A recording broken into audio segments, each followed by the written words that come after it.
Nismo imali Trešnjiku ove sezone u emisiji Sportska spika, pa evo Jelena, čujem da na treninzima vas nema puno, s obzirom da je dosta djevojaka odsutno. Što se događa? Jesu ozljede u pitanju? Pa sad na kraju, znači pri kraju sezone su ozljede u pitanju.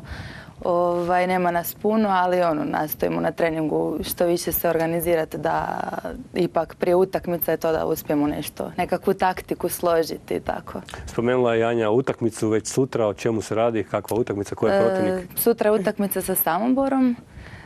Ovim putem bih htjela pozvati sve zainteresirane da dođu u Kutiju Šibica u 4.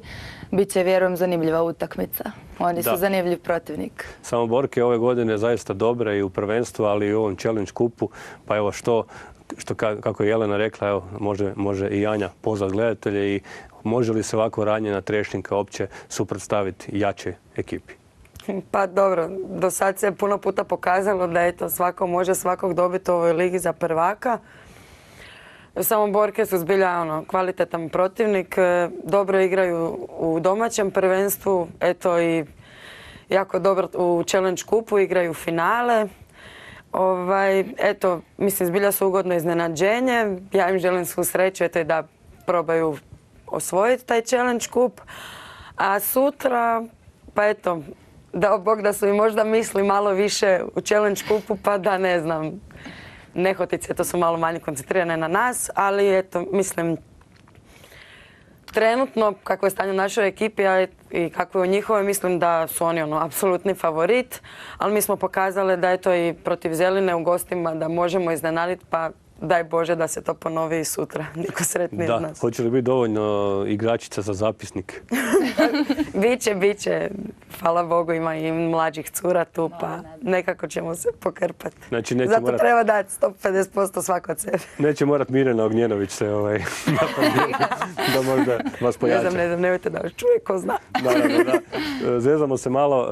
Jelena, pričali smo malo sada i o Samoborkama, ali vratimo se na Trešnjiku. Koji je zapravo bio cilj Trešnjike u ovoj ligi za prvaka, s obzirom da ste mlada momčad, evo još su sada i ozljede poremetile u usponu? Pa prvotni cilj u stvari cijele sezone je bio ući u ligu za prvaka i mislim da bi bolje igrali tu ligu da nas nisu stigle te ozljede sad i u stvari glavne igračice nam nisu igrale zadnjih nekoliko utakmica, one koje su u stvari temelj i u napadu i obrani, pa zato nam se malo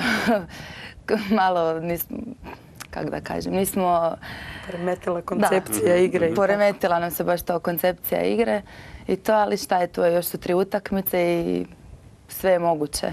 Da. Janja, nakon Samoborki dolaze 2 utakmice protiv 2 naše najjače ekipe, barem što se tiče povijesti. Da, kojim redom dolaze te 2? U subotu odmah isto u Kutiji Šibica u 4 protiv Podravke. A za tjedan dana to nam je posljednja utakmica sezone u Domu sportova protiv Lokomotive. Mislim, protiv Podravke, to se zna, to nam može biti jedna od najrasterećenijih utakmica, nemamo što izgubiti, pa na nama je odigrati što bolje, pa šta bude. A protiv Lokomotive, mislim, to je uvijek bio neki gradski derbi, sad koliko će biti zbog sve cjelokupne situacije. Vidjet ćemo. Zadnja utakmica je, pa ostaviti srce na terenu i to je to. Proba, da. Jelena je igrala jedno vrijeme u Lokomotivi, pa je li su to posebne možda utakmice za tebe? Pa dobro, ne bi. Mislim, period u Lokomotivi je stvarno bio, ne mogu ništa reći, jako dobar i klub je koji ima povijest i rade jako dobro sa mladim igračima. I to, ali eto, spletom okolnosti sam došla u Trešnjivku i sad mi je jako sam zadovoljna i mislim tu ostati. Dobro. A kako se suprotstavite zapravo Podravci, rekla je dobra Janja, ali kako mene zanima zapravo kad ulazite u takvu utakmicu gdje već unaprijed znate da ćete izgubiti 10, 20 razlike, kako se zapravo pripremiti za takvu utakmicu? Pa to su utakmice koje se igraju na neki način bez pritiska. Znamo naravno ko je favorit, oni igraju Ligu prvakinja već duže godina. I to i opustit se i proba dati sve od sebe i to je to. Nema, uglavnom bez pritiska. Janja, Podravka ponovo osvojila naslov prvaka ili prvakinja. Može li ih neko skinuti u idućih 2-3 godine? Pa eto, u zadnje vrijeme piše se po novinama, ne znam, da eto, nemaju više toliko novaca, ovo ono, ne znam sad kakva će biti situacija sljedeće godine. Ali čula sam, mislim, zna se da odlaze neke igračice, to jest glavne. Lokomotiva navodno slaže neku dobru ekipu, ko zna. Eto, tu je i Samobor. Vidjet ćemo. U svakom slučaju, bilo bi bolje i za naše prvenstvo da je zanimljivije. Već i ove godine bilo bolje zanimljivije nego prošle, tako da, eto, nadam se da ide ženski rukomet prema boljem. Pratite, pretpostavljam, i muški rukomet, s obzirom da ćemo malo kasnije vidjeti što radi naš Ivano Balić u Španjolskoj. Ali pitam vas to zbog toga što je ne tako davno vas trenirao Boris Dvoršek, čovjek koji sada trenira prvu momčad rukometnog kluba Zagreb. Pa da, pa pratimo je što više zbog toga jer RK Zagreb trenira u našoj dvorani. Otprilike znamo što se događa. Eto, a drago nam je zbog Dvoršeka da je to dobio priliku i ovom prilikom mu čestitamo na osvojenom naslovu u SEHA ligi. Eto, sretno dalje, nadam se da je na dobrom putu da će tako. To je, znam da je na dobrom putu i da će nastaviti dalje. Jelena, Trešnjiku čeka ne tako, zapravo vrlo brzo, za mjesec dana, jedna velika fešta. Radi se o 60. godišnjici kluba. Što se priprema?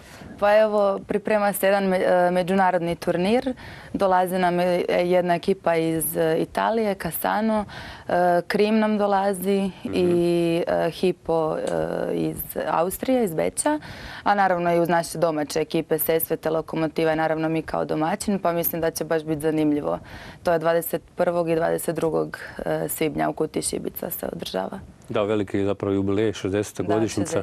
Od tih 60 godina postanka, evo, koliko dugo si ti u klubu? Dosta. Evo, ovo mi je, mislim da 8. godina. Je li to najviše možda od igračica koje su trenutno u klubu? Najduži staž? Pa, tu negde. Ana, Zovko i ja smo toliko, sad ne znam koliko ste sve skupa. Otprilike 5, tako negdje. Eto, to je to. Ali niste cure s Trešnjike da bi igrali u Trešnjici, ili tako? To ne mora biti. Dobro, ona je. Ja jesam. Ona je, ja nisam. Znači, ipak ne treba to naravno biti u politici, niti stoji to u ugovoru. Ovdje kada sam tražio malo neke podatke oko Janje, onda obično na Google piše jedna od najboljih igračica Trešnjike. Naravno, ovo je igračica ili vratarka, naravno zna se da je vratarka. Kada ovako vidiš pohvale, kako ti to djeluje na tebe? Pa normalno da mi je drago kao i svakom to pročitati. Eto, tu sam već skoro 8 godina i mislim starija sam i iskusnija, pa vjerojatno i sam nešto učila s godinama. Mislim, drago mi je da oni imaju povjerenja u mene i nadam se da će tako ostati. Jelena, s obzirom da se opet vraća na ovaj deficit sa igračicama, kad vam se ovako priključe ove mlađe još igračice, što su vjerojatno juniorke, možda i kadetkinje, kako se one uklope u ipak seniorski rukomet? Ima li tu nekih jako dobrih talenata? Pa mislim da ima. Uvijek se istakne se jedno, 2, 3 igračice uvijek koje su, vidi se znači da i vole rukomet i trude se i onda i tako i napreduju. I mi starije koje smo duže u seniorkama, pokušavamo im što više pomoći i savjete im dajemo i ohrabrujemo ih i ne znam, ako se slučajno fula nešto ili bilo šta, uvijek dobro, zabit ćeš, tako da mislim da se dobro uklapaju i da su i one zadovoljne. Polako ćemo prebaciti se na reprezentaciju, ali za sada samo na žensku. Koliko reprezentaciju pratite i evo, Janja, što misliš zapravo, što se dogodi da naša reprezentacija ima zaista dobar sastav, ali uvijek ima nešto fali da ne odu do kraja, ali da uzmu neku medalju? A mislim, već dugi niz godina mi, kako ste rekli, imamo dobar sastav i sve to. Uvijek nešto malo fali, ne znam, više faktora. Ne znam, zadnji puta su to bile, na olimpijadi su bile ozljede Andreje Penezić i Mirande Tatari, mislim, zbilja šteta.